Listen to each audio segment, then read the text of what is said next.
आज हमारे देश में काफ़ी सारी समस्याएं हैं और हर समस्या के लिए हम सरकार को जिम्मेदार ठहराते हैं। पर इससे पहले कि हम सरकार को जिम्मेदार ठहराएं, हमको ये जानना ज़रूरी है कि सरकार क्या है। ऐसा तो नहीं है कि जब भगवान ने दुनिया बनाई तब भगवान ने सरकार भी बना दी कि ये है सरकार और उसमें जो लोग हैं वो आप पे हुक्म चलाएंगे। नहीं, ऐसा तो नहीं है। तो आइए देखते हैं सरकार क्या है, सरकार किसने बनाई, क्यों बनाई और कैसे बनाई। तो आज एक कहानी के माध्यम से हम ये समझने का प्रयास करेंगे। ये कहानी है करीब 5000 साल पुरानी, जब कोई सरकार नहीं हुआ करती थी। इस कहानी में एक गांव है जिसमें काफ़ी सारे लोग रहते हैं। गांव के आसपास एक घना सा जंगल है जिसमें से डाकू गांव को लूटने के लिए आते थे। क्योंकि गांव के लोग काम की वजह से घर से दूर रहते थे, जब भी डाकू लूटने के लिए आते थे वो उनका मिलकर मुकाबला नहीं कर पा रहे थे। तो गांव वालों ने मिलकर सोचा क्यों न गांव के कुछ लोग गांव की सुरक्षा का काम करें।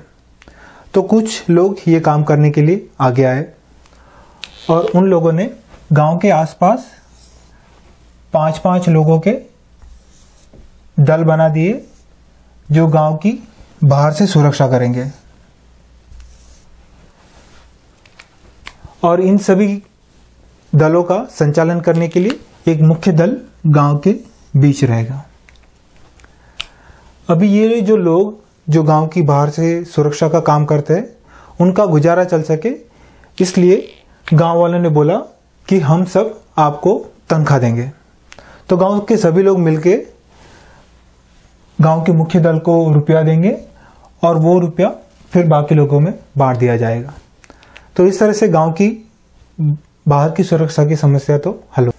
कुछ समय के बाद गांव में एक और समस्या आ गई। गांव के अंदर ही चोरी होने लगी, झगड़े भी होने लगे और खून भी होने लगे। तो गांव वालों ने मिलकर सोचा क्यों न गांव के अंदर ही कुछ और दल बनाए जाए जो गांव की अंदर से सुरक्षा करेंगे।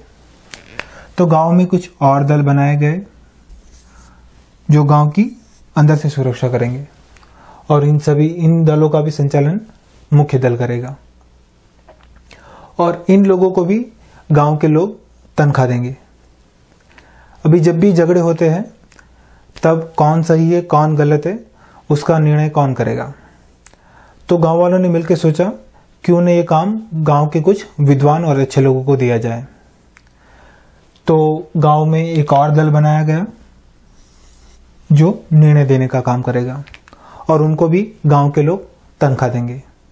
तो इस तरह से गांव की बाहर की सुरक्षा, अंदर की सुरक्षा और न्याय की जो समस्या थी वो समाप्त। तो हम देख सकते हैं कि कैसे गांव के लोगों ने मिलकर गांव की समस्याओं का हल निकाला।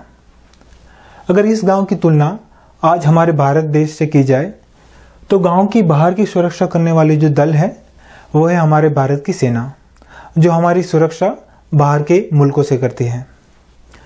गांव की अंदर की सुरक्षा करने वाले जो दल हैं वो है भारत की पुलिस, जो हमारी सुरक्षा अंदर के लोगों से करती है। हमको न्याय देने का काम करते हैं वो है हमारे न्यायाधीश और इन सभी दलों का जो संचालन करते हैं वो है हमारे नेता। तो ये हो गई गांव की पहली सरकार। किसने बनाई? गांव के लोगों ने बनाई। क्यों बनाई?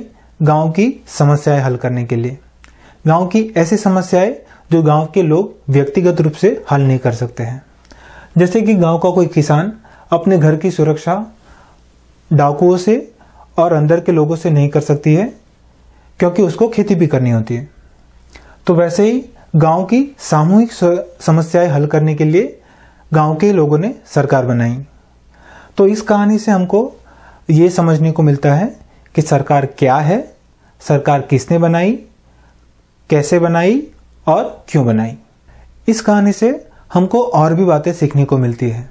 पहली बात, गांव की सरकार को जो तनख्वाह मिलती है वो गांव के लोग ही देते हैं। वैसे ही आज भारत की सेना, पुलिस, न्यायाधीश, सरकारी कर्मचारी और नेता, इन सभी लोगों को तनख्वाह भारत के ही लोग देते हैं। दूसरी बात, गांव की सरकार के पास खुद की कोई संपत्ति नहीं है। वैसे ही भारत की सरकार के पास भी खुद की कोई संपत्ति नहीं है। भारत सरकार की जो भी संपत्ति है वो भारत के लोगों की ही है। इसके साथ आपको कुछ प्रश्न भी हुए होंगे, जैसे कि गांव की सरकार तो सिर्फ बाहर की सुरक्षा, अंदर की सुरक्षा और न्याय देने का ही काम करती थी, पर आज भारत की सरकार स्कूल चलाती है, अस्पताल चलाती है, ट्रेन और बस भी चलाती है। तो वैसा क्यों? आपको और भी प्रश्न हुआ होगा कि गांव के लोग गांव की सरकार को तनख्वाह देते थे, पर आज मैं तो कोई तनख्वाह भारत की सरकार को नहीं देता हूं। इन सभी प्रश्नों का उत्तर मैं आपको अगले भाग में दूंगा। अगर आपको और भी प्रश्न है तो आप मुझे ईमेल के जरिए पूछ सकते हैं। इस भाग में सिर्फ इतना ही।